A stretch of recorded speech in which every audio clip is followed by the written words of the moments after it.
নমস্কার বন্ধুরা, কেমন আছেন সবাই? পিয়ালি প্রাগনাস ওয়ার্ল্ডে আপনাদের সবাইকে স্বাগত জানাই। দিনটি ছিল 28 তারিখ মঙ্গলবার। আমি মঙ্গলবার রাতের থেকেই ব্লগটা চালু করেছিলাম। এখন আমি সাজুগুজু করে চলে যাচ্ছি আমার শ্বশুর বাড়িতে, কেননা আজ রাত্রিবেলায় আমার শ্বশুর বাড়িতে কালী পুজো হবে। মা আসি, যা তোর বাবাকে বলে যা। হ্যাঁ, আমি আর গৌতম দুজনেই আজকে উপোস করেছি। এটা আমার দ্বিতীয়বার কালী পুজোর উপোস। আমরা প্রথমে আমাদের বাড়ি থেকে গিয়েছিলাম বড় ননাসের বাড়িতে, ওখানে আমাদের ভাগ্নিদের নিতে। এরপর ওখান থেকে সোজা চলে গেছিলাম আমার শ্বশুর বাড়িতে। আমার শ্বশুর বাড়ি কিন্তু গ্রামে।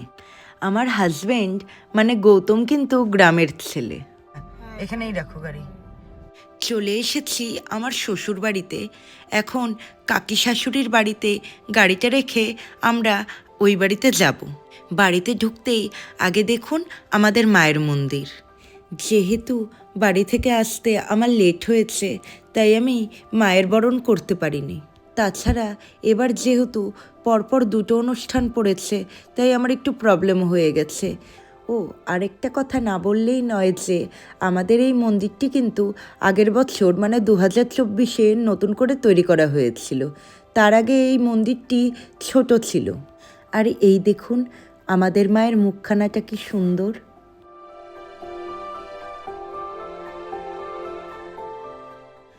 আর ওদিকে রাত 9টা সাড়ে 9টার দিকে সব বাচ্চারা খেতে বসে পড়েছিল। আর এদিকে পুরোহিত মশাই মায়ের ভোগ রান্না করছিলেন।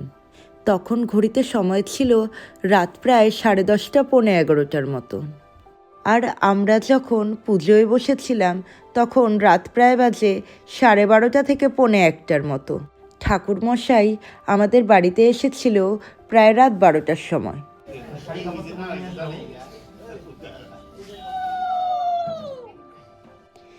এখন আমাদের পুজোর কাজ চালু হলো। ওই দেখুন ঠাকুরমশাই সব গুছিয়ে নিচ্ছে।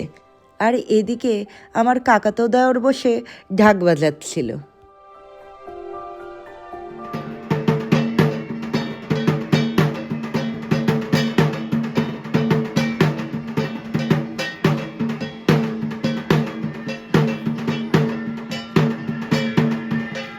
সব কিছু গুছিয়ে নেওয়ার পর এবার আমাদের পুজোর কাজ চালু হল।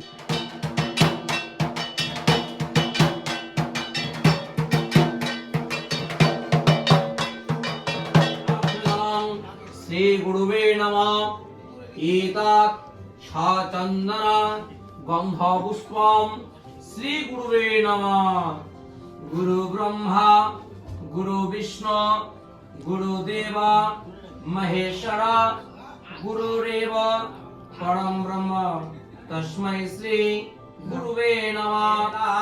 স্বস্তিরিনঃ আস্তহরিষঃ হরিষ্টেনেমি স্বস্তিরিনঃ বৃহস্পতি তদ্দধাতু গণনং ত্বঃ গণপতিগো হবামহে প্রিয়নন্তঃ প্রিয়পতিগো হবামহে নিধিনং ত্বঃ নিধিপতিগো হবামহে নিধিনং ত্বঃ।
দিচ্ছে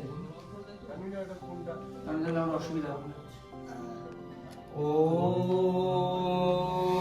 अखण्डमण्डलाकारं दत्तं जनचराचरं तत्पदं दर्शितं जना तस्मै श्रीगुरुवे नमः गुरुब्रह्मा गुरुविष्णु गुरुदेव महेश्वरा गुरुदेवो परब्रह्म तस्मै श्रीगुरुवे नमः हरि गुरुदेव दया दीन जाने गुरुदेव कृपा करो ज्ञानहीने गुरुदेव दया करो दीन जाने भुवास्वाहा तत्सवितुर्वरेण्यं भर्गोदेवस्य धीमहि धियो न प्रचोदयात् ॐ भूर्भुवः स्वः तत्सवितुर्वरेण्यं भर्गोदेवस्य धीमहि धियो न प्रचोदयात् ॐ তখন রাত প্রায় বাজছিল ৩টের মতো। গৌতম দেখুন বসে বসেই ঘুমোচ্ছিল।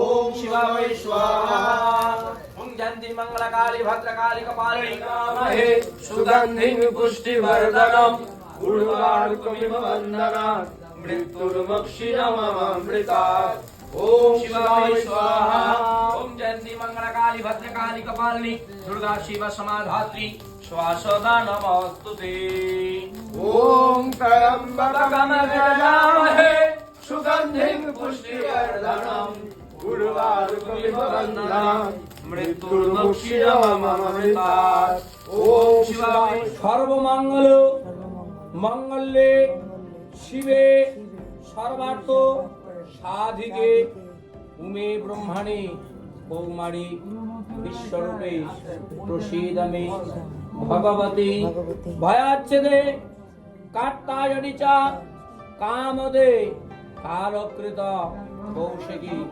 कात्यायनी येषौ पुष्पाञ्जलि शिवाला रक्षाकलिका हरि सर्वदेवी देवताभ्यो शरण। এরপর আমাদের পুজো সারতে সারতে হয়ে গেছিল ভোর 5টার মতো। পুজো শেষ হওয়ার প্রায় আধ ঘন্টা পরে আমরা মায়ের ভোগ খেয়ে আমাদের উপোসভঙ্গ করেছিলাম।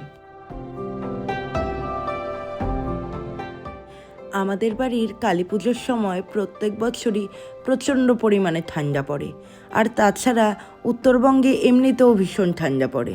তাই আমরা এখানে একটু আগুন তাপানোর ব্যবস্থা করেছিলাম।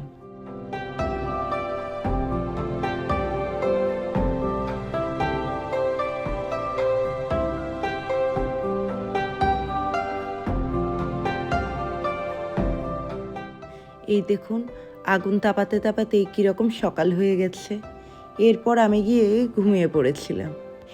সারাদিনের আর কোনো ভিডিও আমি করে উঠতে পারিনি। ভাইয়ের বিয়ের 4 দিন এবং এরপরেই সঙ্গে সঙ্গে কালী পুজো সব একসাথে পড়ে আমার প্রচণ্ড পরিমাণে জ্বর চলে এসেছিল। তো যাই হোক, এই দেখুন আমাদের গ্রামটা দেখতে কত সুন্দর। আর এখানে কিন্তু শাকসবজির সাথে সাথে অনেক চা পাতির বাগানও রয়েছে। আর এই দেখুন পরের দিন আমাদের মায়ের মুখখানা কি সুন্দর লাগছিল। সেদিন আমাদের লাঞ্চ সারতে সারতে প্রায় সন্ধে হয়ে গিয়েছিল। আমি প্রথমেই খেয়ে নিয়েছিলাম, পরে আমার ননদরা বসেছিল। এরপর রাত 8টার সময় আমি বাড়িতে চলে এসেছিলাম। গৌতম আমাকে বাড়িতে ছেড়ে দিয়ে গিয়েছিল। বাড়িতে এসে দেখি ওরা দুজনে রেডি হয়ে গিয়েছিল আর আমার জন্যই অপেক্ষা করছিল।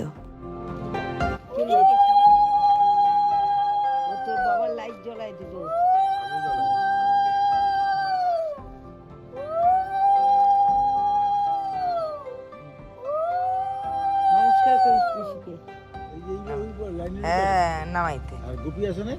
গোপী আসে নাই, গোপী বলতেছিল মা ভাই আর ভাইয়ের বউকে আশীর্বাদ করে অষ্টমঙ্গলের জন্য পাঠিয়ে দেওয়া হলো। তাহলে আজকের মতো ভিডিওটা এখানেই শেষ করছি, দেখা হবে নেক্সট ভিডিওতে। Tata bye bye.